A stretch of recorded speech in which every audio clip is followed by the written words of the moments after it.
哇，听姐，你这个字怎么放这么大啊？我老花啦，而且现在我看东西好像越来越模糊了。哎呦，你是不是还会看中间有黑影这么飘来又飘去的？有时候有嘞，你怎么知道？你要小心啊，有可能是黄斑病变。我们眼睛的黄斑啊，很重要的是我们视力的核心。如果出问题，你看什么东西都是这样打马赛克啊！你不要吓我，我现在怎么办？好，放心，我找个专家给你一些建议。看东西模糊变形是老花还是黄斑病变？你分得清吗？看得见四周，视力中央却一团模糊，到底是哪里出了问题？视力好就能幸免吗？黄斑病变能治吗？严重会不会失明？全都在这一集的医疗大小事，一起长知识。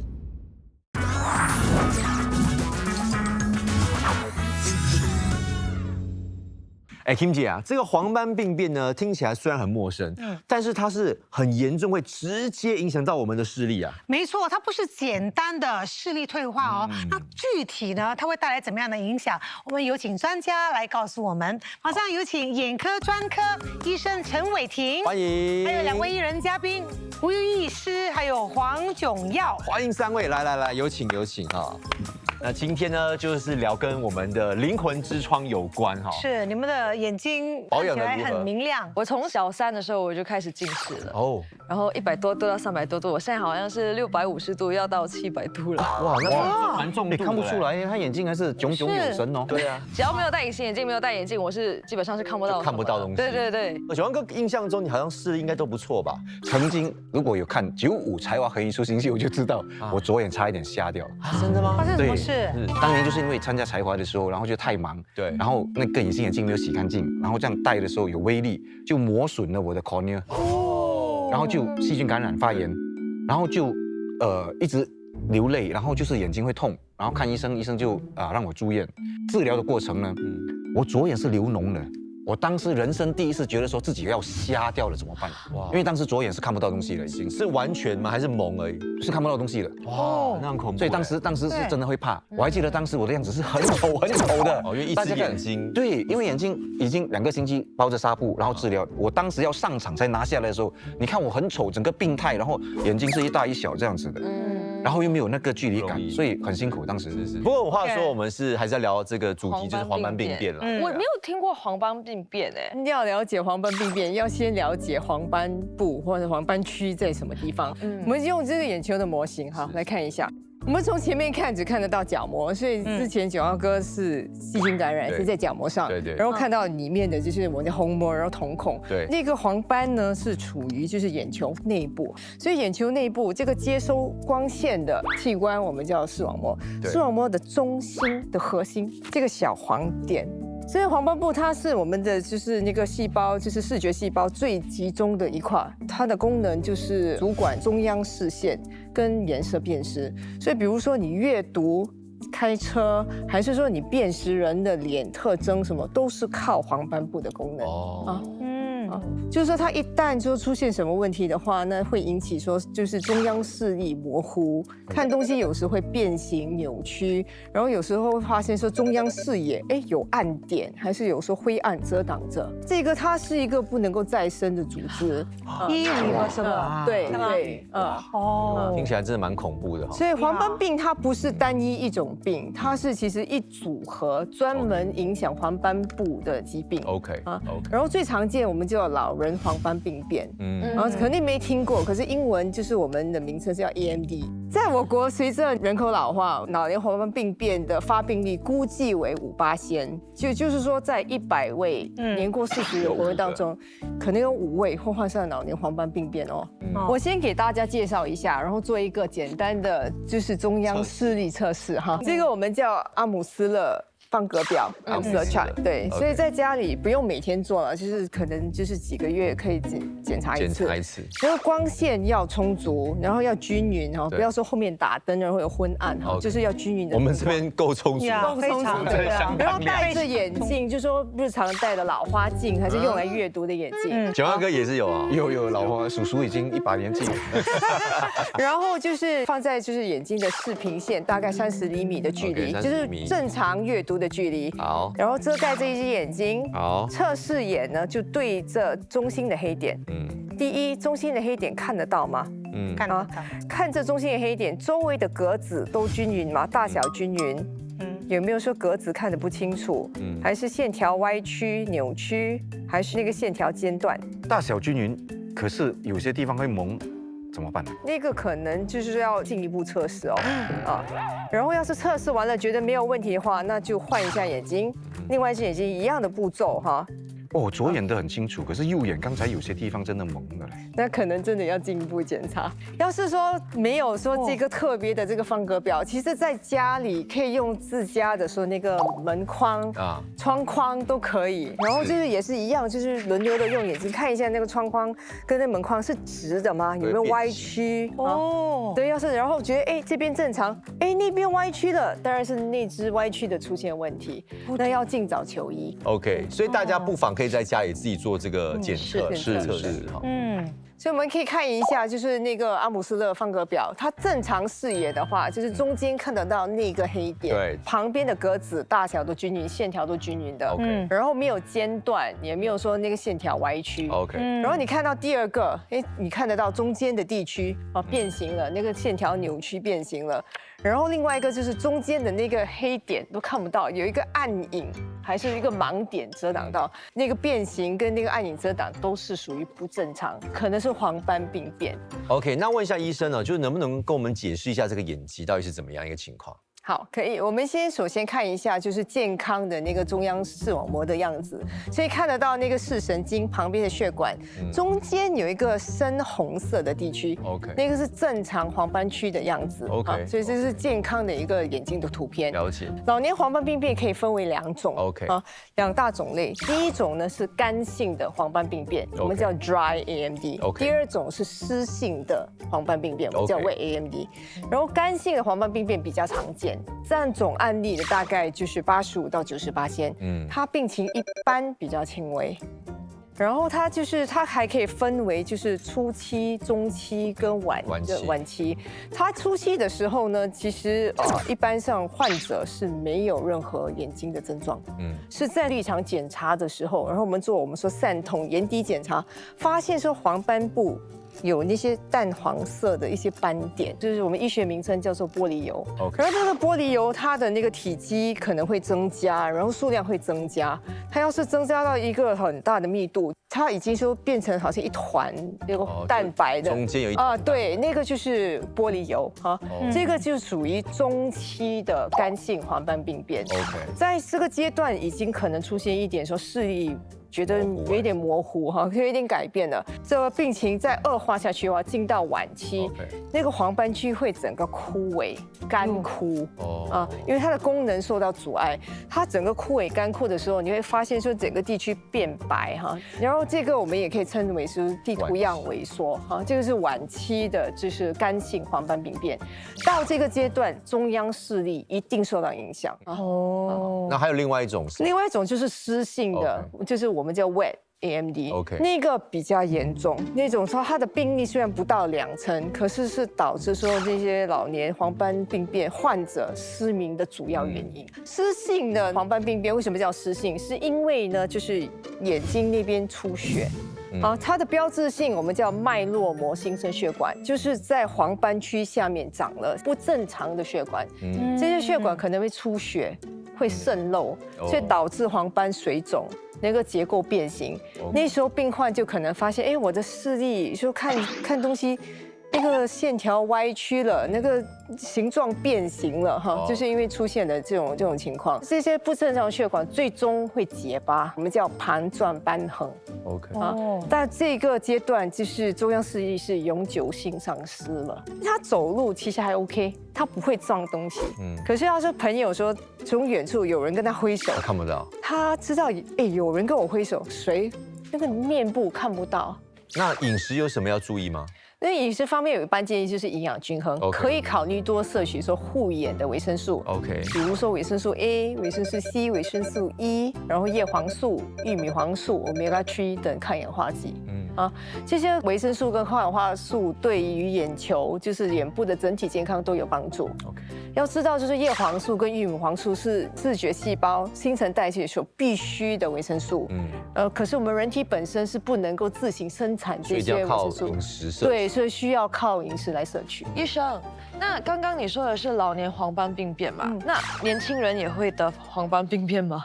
黄斑病变不是单一一种病，我之前提起，它是一组合专门影响黄斑区的病变。所以糖尿病也会引起黄斑水肿，那也是一种黄斑病变。OK，高度近视也可能引起黄斑病变。哇，几度算是高度近视？所以600度以上，基本上就是高度近视。浴室要注意了哦。那这样哦，我高度近视，我一定要照顾好我的日常生活哎。那除了这样，我还要吃一些保健品，补足我要需要的那个维生素，保护好我的眼睛哦。对对。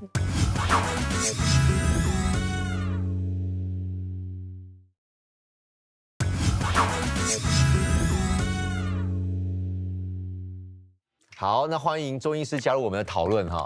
医师你好。那也问一下医师，就是说中医师怎么看待这个黄斑病变？我们看黄斑病变不是一个眼睛的问题哦，是一个整体的问题。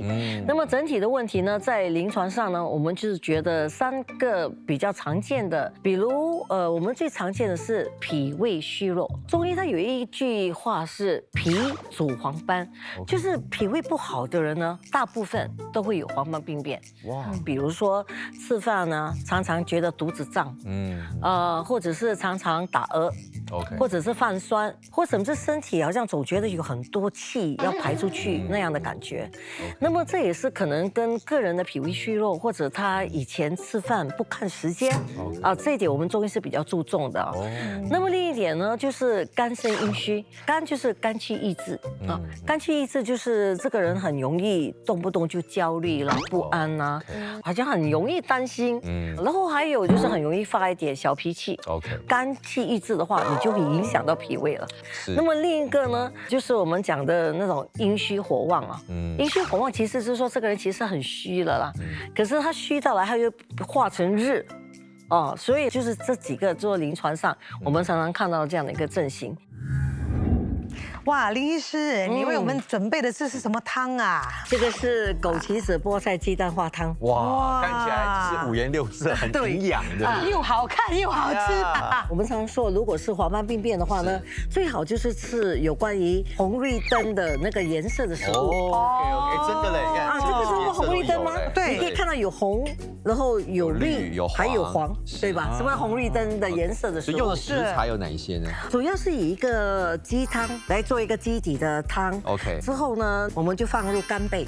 干贝呢，之前要泡一下要泡久一点，让它软。然后只要一滚了之后呢，就放枸杞子。OK，然后就放一个鸡蛋，然后搅了就变成鸡蛋花嘛。对，最后才是把这个菠菜放进去。那它功效有什么呢？鸡汤它是一个很好的能够增加免疫能力的食物，是，而且呢，它能够增加肌肉的那个合成跟生长，然后呢，它又能够增加食欲，对，而且它对脾胃的吸收很有功效，对，很有帮助。好，那么干贝它本身呢，它是有一个补肾益精的作用，而且呢，它本身呢也是能够促进食欲而且也有一些抵抗能力，对，那么它本身有一些维他命，包括一些钙啦、铁啦，所以对身体的那个机能呢，还有细胞的修复也有很好的那个作用。那么另一点，我们看了这枸杞子，枸杞子对，明目嘛，可是它最大的作用呢是补肾。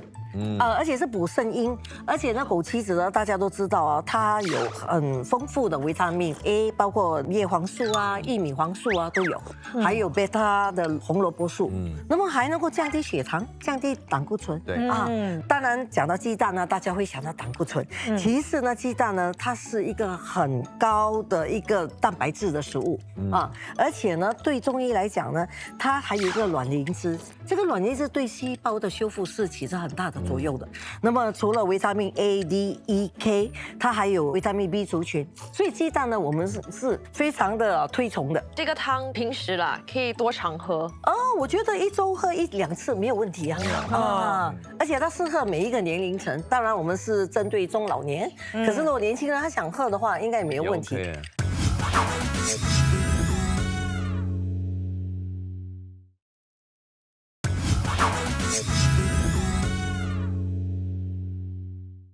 想问一下这个医生，这个黄斑病变它的症状到底有哪一些呢？要注意的。就是看那个病情的阶段，在初期的时候，一般上没有多大的症状，所以完全发现不了。我们看一下就是那个图片哈，就初期的时候其实跟正常视野很接近，就是中间就是视线有一点朦胧，然后就是在阅读的时候就是需要开的说灯光亮一些，然后难以适应说就是昏暗的环境，就是不是很具体的、很明显的那个症状。所以是不是大多数人在初期的时候是完全查？可能是查不出来，尤其是另外一只眼睛是完全没有受到影响的情况下，是不会察觉的。到了中期，当说出现说黄斑水肿啊，还是说黄斑说那个形状就是变形的时候呢，那可能会出现就是中央视野的那个影像，变得扭曲、变形。然后到了后期，当然说这个黄斑区已经严重受到影响，那就是中央视线可能也会完全丧失。是就是很大的一个中间的一块盲点。针对这些不同类型的黄斑病变，就会有不同的那个治疗方式，对不对？对，所以就是说看是哪一种黄斑病变。所以干性的黄斑病变呢，初期是不需要治疗。就是立常回来检查。可是要是说那个玻璃疣变得说越来越多，体积越大，进入了中期的话，那医生会根据实验证实有效的一个抗氧化剂配方来延缓跟防止说这个中期干性的那个黄斑病变转为说湿性的黄斑病变，这个我们叫 AREDS。这个配方呢，它里面含有就是维生素 C、维生素 E、锌、铜、叶黄素、玉米黄素等哈。要是说那个病情恶化转化为湿性的那个黄斑病变的话，那就需要注射药物进入眼球内。这个药物呢，它是制止就是这个新生血管生长。它的名称是血管内皮生长因子。然后用一个小针透过就眼白，我们叫巩膜的部分，打到眼球内部的玻璃体内。这个是注射一次吗？还是不是，在开始就诊断过后呢，他要接受一个就是那个初始的那个治疗。这个初始治疗呢是可能3到4次。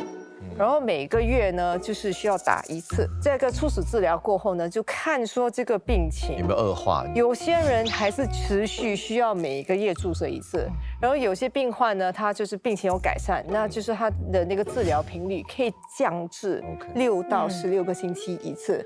医生，你刚刚说是打针打进眼睛里面，对，就是透过巩膜进入眼球，这样不会很痛吗？很可怕吗？我告诉你，我要分享我的经验，我真的觉得很可怕。你打过？对啊，我刚刚不是提我参加才华的时候就是眼睛的问题嘛，我还记得当时是护士是先拉着我这个眼睛拉下来，然后打3支针在那个眼皮下面麻醉。对，3支哦，我还记得。然后过后呢，医生叫我看着前面的那个灯，然后我的眼睛不能够看左，不能看右。护士拉着上面，拉着下面，然后就这样从旁边打进去我的 cornea。我告诉你，当时想法是会很怕，可是我相信现在医学比较发达，可能比较不一样。现在呢？是这样吗？这个现在是2个护士，这种这一个是2个，进步了啦，进步。